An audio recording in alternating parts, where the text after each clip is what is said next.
Well, hello my fellow astrophotographers. Scott here, Astro Playground. I have not been on in quite a while. Just life catching up with you, and things happening as far as family and such.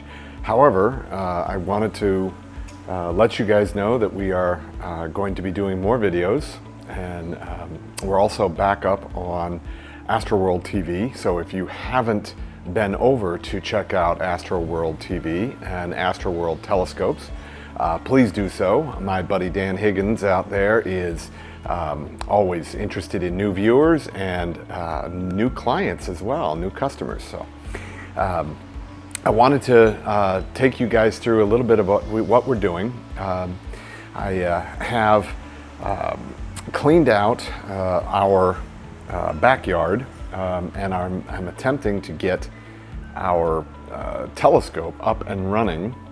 Hopefully we will be able to do that in the next day or two, if the weather actually cooperates. At least that's what I'm hoping that we are going to be able to do. So as you can see, we have some pretty nice weather today, and we're going to be taking and putting the telescope out here. Unfortunately, as you can see, my main door going out onto my patio is not nearly wide enough to take and put the wheelie bar through this door. And in order to do that, I would literally have to move these bracers all the way over to get a larger door or a double door in there that would allow me to roll it straight out there. So we're going to have to put the telescope in the garage and wheel it through the back, through the side yard, into the backyard, up onto the patio. So until we can get something in the cage here that will allow us to move the telescope from the living room into the backyard. So coming through here, we are going to be moving. My Rocky wants to come outside. So we're going to be coming over in here, as you can see, and this is where we are going to be shooting from. Now, I'll give you this view. So basically what we have done is this tree over here, this big crepe myrtle, I've managed to trim it down for this season. Actually every year we try to trim these down. Just helps with their growth and such, but it also will allow us a pretty good view of the sky. So these other crepe myrtles out here, we've done the same thing at the tree out there. So right now we have a fairly good view of the sky from here, and that's basically what our view. So Polaris is sitting right about there, so that's almost due north right out there. In here, the patio, this is where we'll be setting up the scope right in this area here, and as you can see, we have a fairly good view, even going around the house, of the sky. So it should provide a nice view of the night sky. So it will be our next attempt to basically get some good imaging going. I've got a couple of ideas as to targets, and we will go from there. But in the meantime, what we're going to be doing today is taking the scope down and moving it into the garage so that we can actually wheel it out here. One of the things that I can show you out here is I've added a ramp. As you can see, this will allow me to bring the scope through the main door out there, up onto the patio. And we're going to kind of showcase how that's done as we get closer to that point. So we're going to go back inside and kind of check out the scope, what we're doing.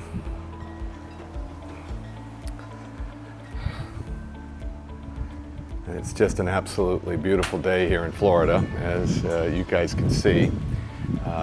We're blessed to have this great weather. I'm hoping that the wind will die down.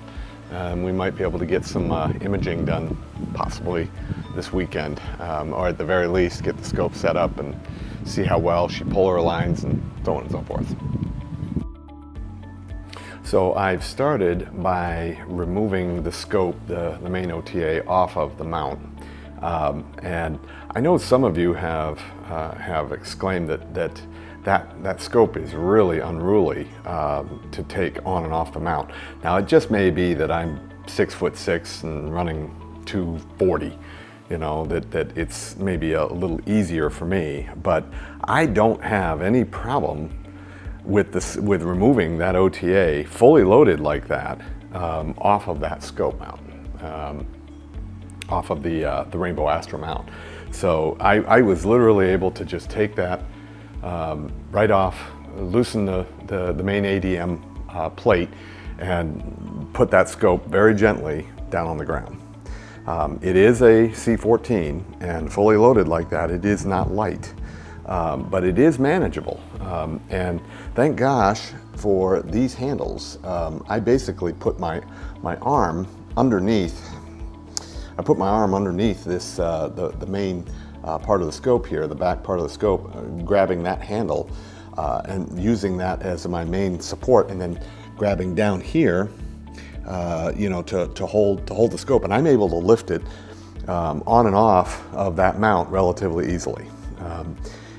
As I said, it's not light, and if you're not, you know, big and strong, it might be a bit of a challenge, you know, without the help of another person, but it is manageable.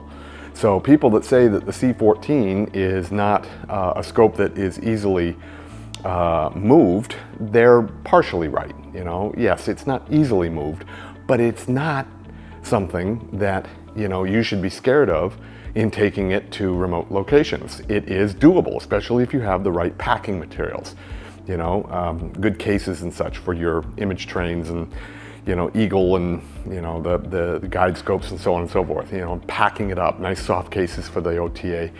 I was actually able to take this scope out of my Jeep. I had it packed completely in my Jeep. I had it set up and ready to polar align in 20 minutes. So it can be done. It absolutely can be done. So basically, we are going to be taking the rig here down, and I'm kind of hoping that I can show this process a little bit. This rig is, as I've said in my other videos, this rig was custom built, and I'm indebted to my friend Pete and my friend Dan, and others that helped me to find the pieces for this. It is a Frankenscope. This is a Losmandy mount. It's got the extension plate, custom pure plate that I had done, Dan's custom pure plates, I believe, which allowed me to connect the Rainbow Astro mount to it. But this whole thing comes down and is ready to be moved in just a couple of minutes. It really is very easy. And the wheelie bar with those 6 wheels, it really makes moving this big, heavy scope manageable. And this tray, there's a couple of points. This JMI tray, as well as these mounts here. I am the very first person to have that done. These brackets here, this tray, for the wheelie bar, it was you know, a custom job, and I was the very first person to have that done. I don't know if you can still get the wheelie bars. I'm hoping that you can. It's one of the premier you know, mobile platforms, you know, for scopes like this. But as you can see, it is a very, very large tripod. This is one of the beefiest tripods that Losmandy makes. And I was able to actually strap it down, as you can see, strap it down hard with these straps, so that sucker is going nowhere. And once you put those pins down, as you can see, these blue pins, once you put those pins down and get it on its 3 points, this thing is incredibly stable. So It's incredibly stable, it's incredibly mobile, and that's what we're going to demonstrate. So, on to the next part of this process. Okay, so what we're going to do is we're going to take the telescope off of the tripod, and in order to do that, we need to disconnect it, from its main moorings, which is attached to the wheelie bar. So if you look right here, the telescope control, the Hubo, and we'll just set that. And then what we're going to do is basically just loosen these straps, allowing us to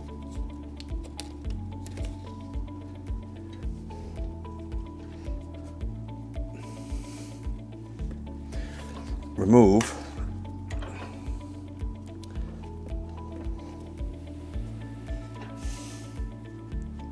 the scope. There we go.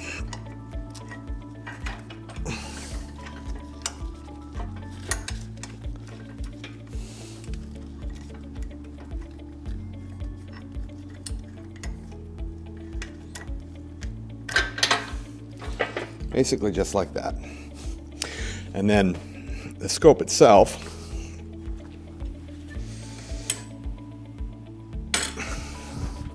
we should be able to simply lift it off of the wheelie bar.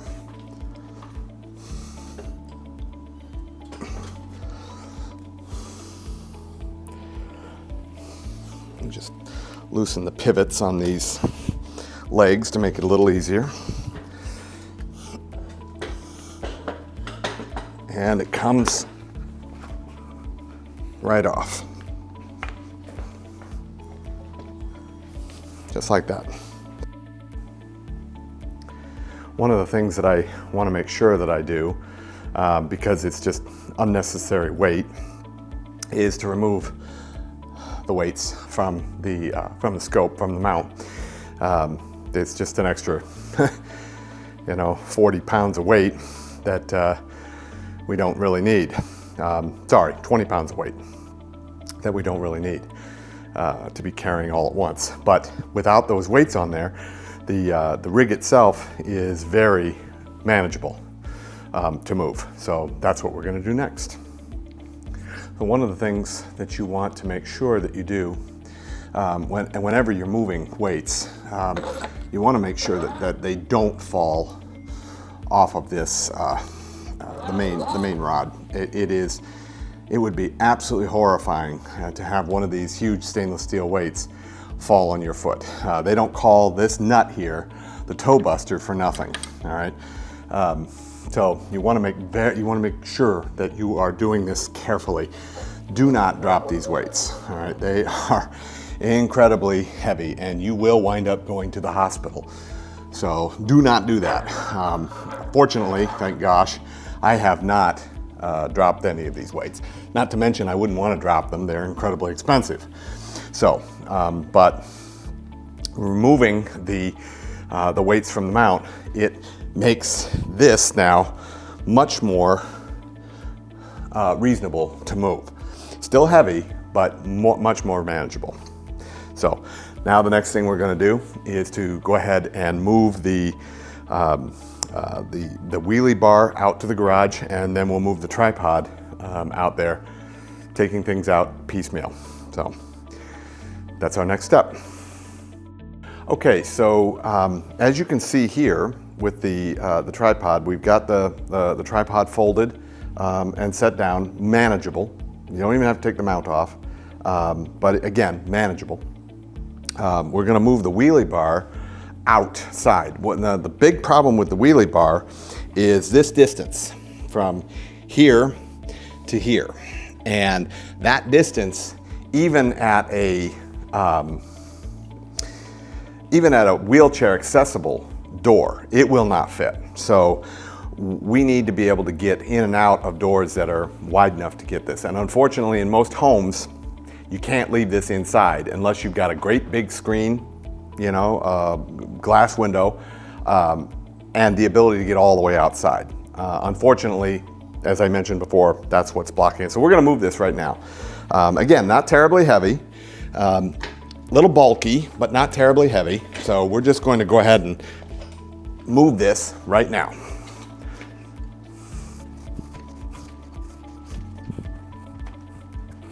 You folks can't see my wife, who is actually running the camera, and she's doing her best acrobatic move to walk backwards and not fall. So.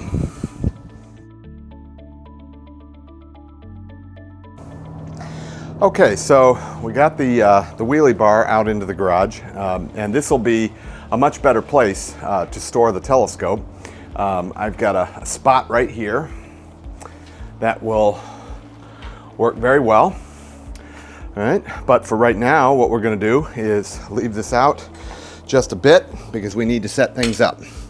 So we'll get the tripod with the mount and get it set up and locked down, and then we'll go ahead and get our OTA and finish the rest of the installation, or the move, I should say, for out here. So if you look over this way, you can see this big screen door actually goes up, so we'll be able to get it out easily. But I just take it right down the driveway, out and around the house, and into the backyard, and we should be in good shape. So on to our next step. Okay, so now we're just going to go ahead and move our tripod and mount set up. And again, we built this to be portable, at least somewhat portable, as portable as you can get with a rig this big. Right? But it is doable. So to the naysayers, here we go.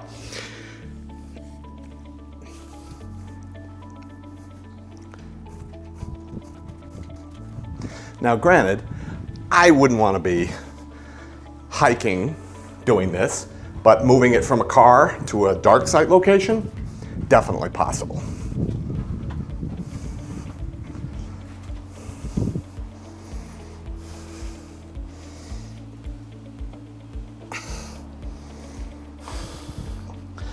Okay, now we'll just loosen up our legs.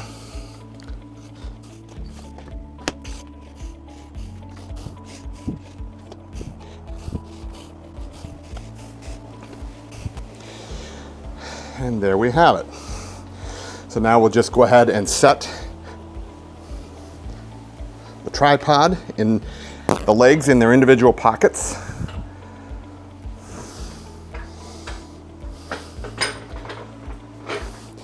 And I may actually need to make an adjustment here. There we go. There's one. We got that one, and we'll get the front one.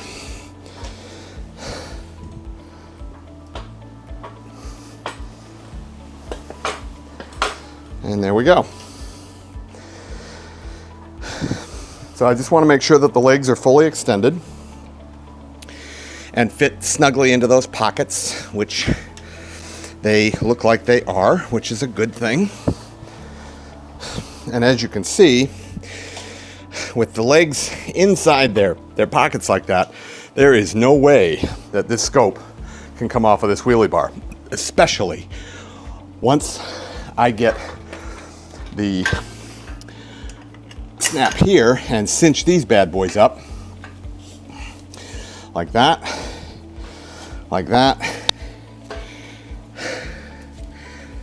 and like, if I can get it,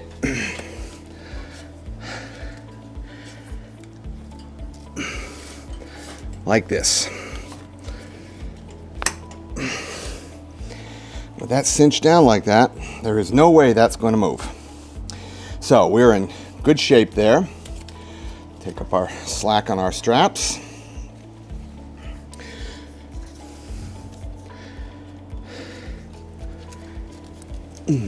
Basically just like that. And as you can see, I don't know if I can actually do this. I might be able to do this, I might not. This now is very heavy. However, as you can see, the whole thing is attached. There is no way that that is moving, all right? And once I put these pins down and get it off its wheels, it is rock solid. For a mobile setup, it is probably as close to a pier as you can get. So, and of course the pier is great for stationary setups that you never move, but when you want to move something, it's tough to beat. So, we will leave this here. We'll go and actually I probably will turn this a bit because I need to put the scope on it, and in order to do that I need to be on this side. So we'll set that like that, and we'll put our scope up here on our ADM mount, and we'll be good to go. The next, I'm probably going to put the battery in its tray, and then we should be good to go. On to our next step. Okay, so we're going to go ahead and put our weights out on the scope right now, and then we'll come back in and get the tray. So we'll be back in just a second. Okay, so now we're going to go ahead and put our weights on, and just for those that are interested, these are very, very good weights. They were custom made by, I believe, the same company that made the mount, ADM. I don't know if they're still making these, but if they are, I highly recommend them. They are phenomenally good stainless steel weights. And if you've priced stainless steel weights, you know they are not cheap. So you want to be very careful with them. And most importantly, you want to protect your toes. So make doubly sure that when you put these on, they're locked down, they won't move. You do not want that falling on you. It would suck huge.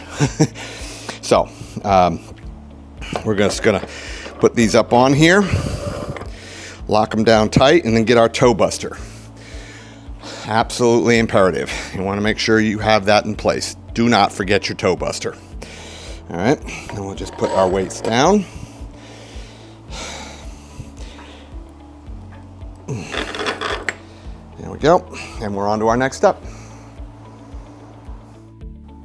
Okay, so next we're just going to put our power source out to the scope. This is of course our Goal Zero. This is the 1,000 watt hour battery. As you can see, this thing does an absolutely fantastic job of powering that scope. You could go to a weekend star party and have enough juice to run your scope for 3 days easily, and still probably bring it home and power your fridge. So we're going to go ahead and get this out and put it on the tray. So that's what we'll do. On to our next step. Okay, so now we're getting ready to move our OTA. And just as a note on this, I would never move this scope except in this situation where we're just going basically from one room to another in the house or into the garage with it fully loaded like this.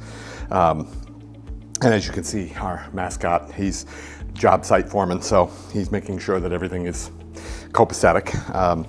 And if you haven't checked it out, Rocky's got his own YouTube videos and his own YouTube channel.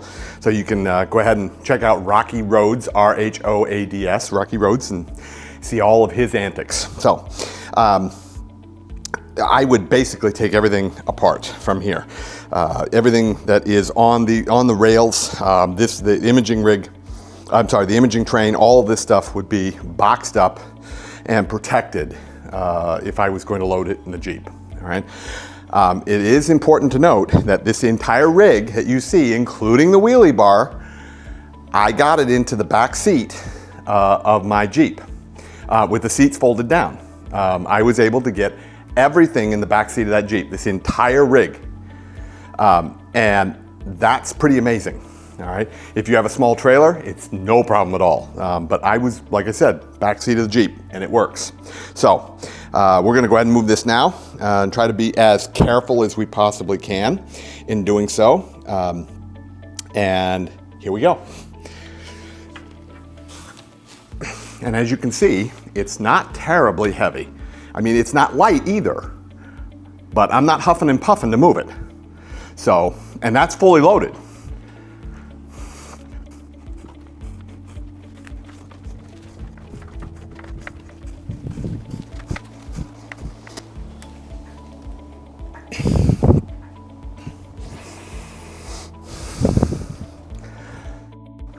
Okay, so we're just going to go ahead and set the telescope in place. One of the things that I actually have is a clamp, a positive stop clamp for the mount, so that once I get it on there, it can't slide, which is a good thing. All right, and then we just tighten up our knobs and we're good to go. So here we go.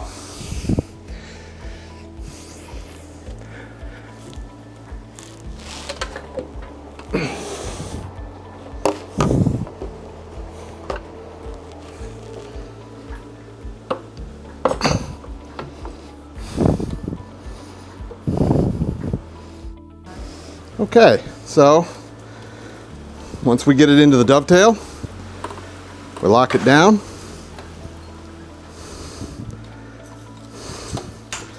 And it doesn't take a great amount of pressure. It is, after all, a dovetail, so as long as it's just snug, you know, it's not like torquing on a cylinder head, you know. Just want to make sure it's tight. Give it a little shake, make sure everything's good, and there you go. Telescope is mounted. Not terribly difficult to do. And as you can see, not huffing and puffing. So the next step is to get everything hooked up cable-wise, get the dew shield, and we'll go ahead and park the scope in here. One of the last things, we've got our control unit and a couple of cable things, but our dew shield. And this is from Astro. They make a phenomenally good metal dew shield. This one is, of course, for the 14. So we'll take that out there and get it set up. Okay, so now we're just going to go ahead and get the dew shield set up and we'll be good to go.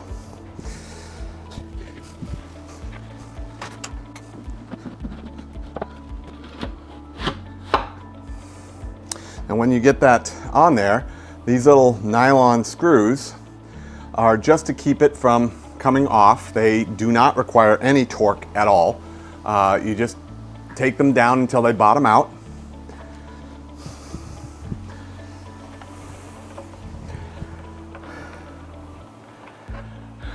And that locks the dew ring, the dew heater, the dew shield into place so it can't come off of the front of the telescope.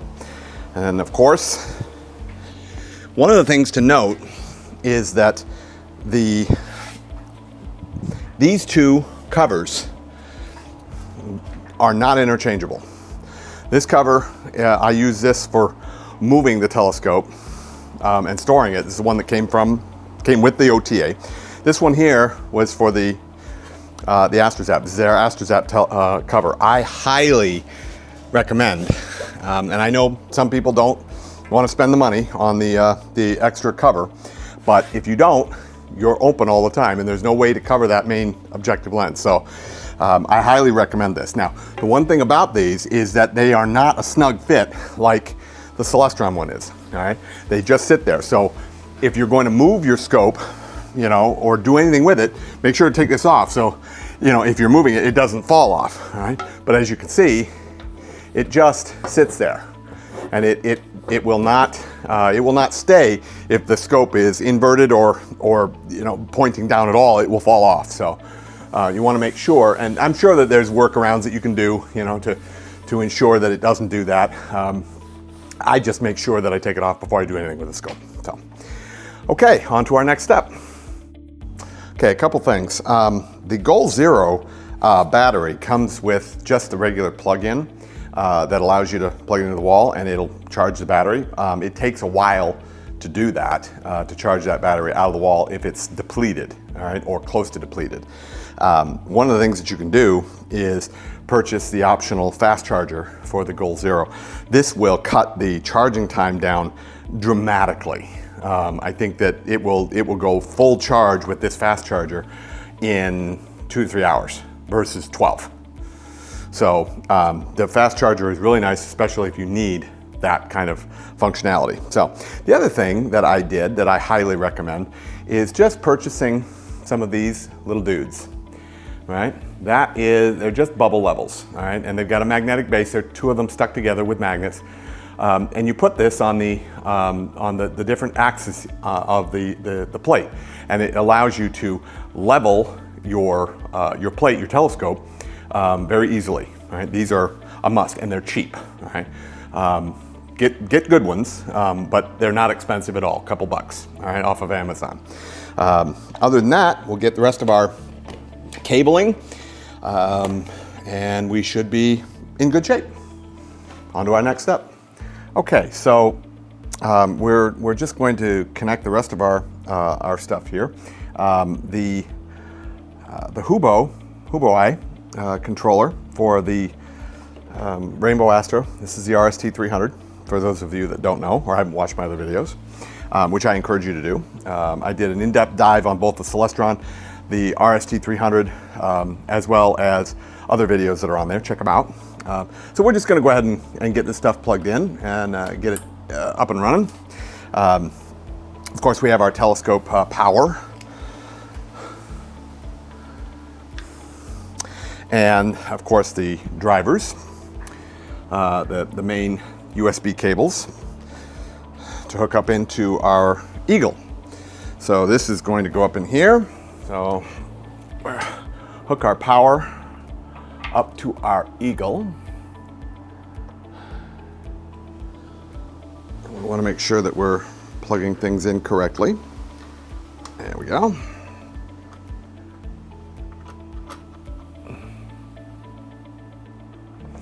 And just feed this way.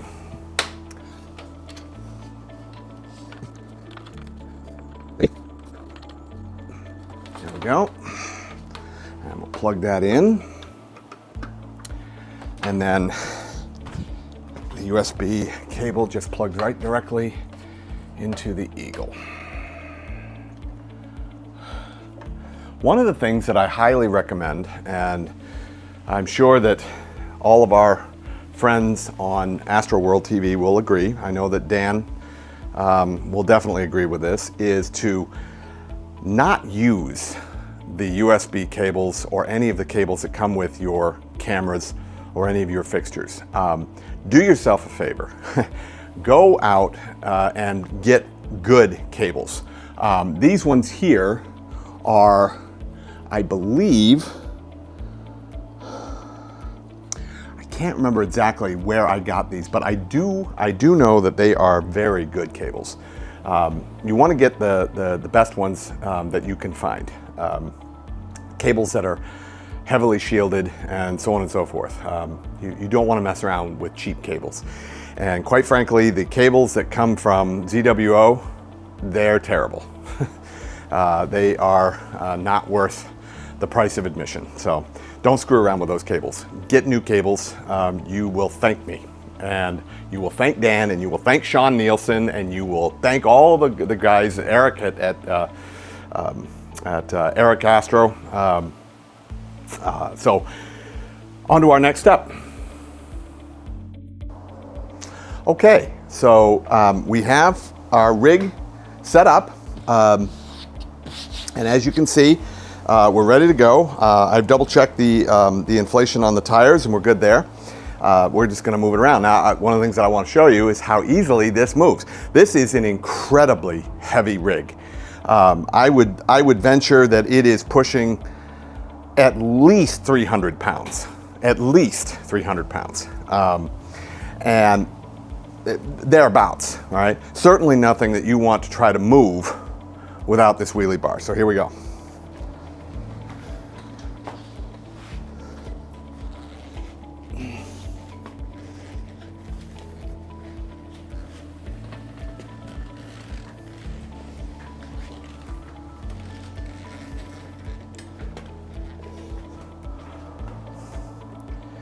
And just like that, the scope is parked. On to our next step. Okay, so we have the scope parked and covered. I want to make doubly sure that you do cover your scope. If you especially live in Florida, and I'm sure other places as well, one of the big problems that we have is, especially this time of year, is pollen.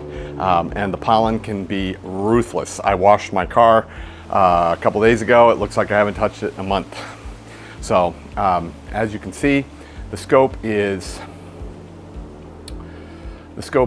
parked and covered. I'll back up and give you a better shot of it here. All right, you want to make sure it's nice and covered, protected, a very important part of the process in storing it. But now we will be able to wheel the cart outside, right out through the driveway and into the backyard. So if you like these kinds of videos and you want to see more, please consider liking and subscribing to our channel. We are growing. Again, I would encourage you to check out Astro World TV. We meet on Wednesdays and on Fridays at 8 o'clock Eastern Standard Time. Astro World TV. Make sure it's Astro World TV. You will go to the wrong place if you just go to Astro World. That will not get you where you need to go. So Astro World TV, and check out our affiliate sites with Dan at Astro World Telescopes, and he will hook you up with all of the gear that you might need. I believe he is posting one of the latest videos that we helped him with just this week for the Wanderer Astro Rotator series. There's 3 of those in there that you can learn all about and check out your rotators. Dan is more than happy to help you to get that done. So again, hit that notification bell.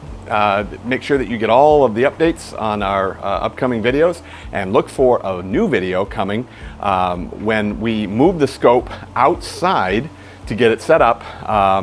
For the first time, actually, since we've been down here, we're going to get it set up in the back patio and get it polar aligned, and hopefully be able to slew to a target, plate solve, and maybe get some imaging done, which would be excellent.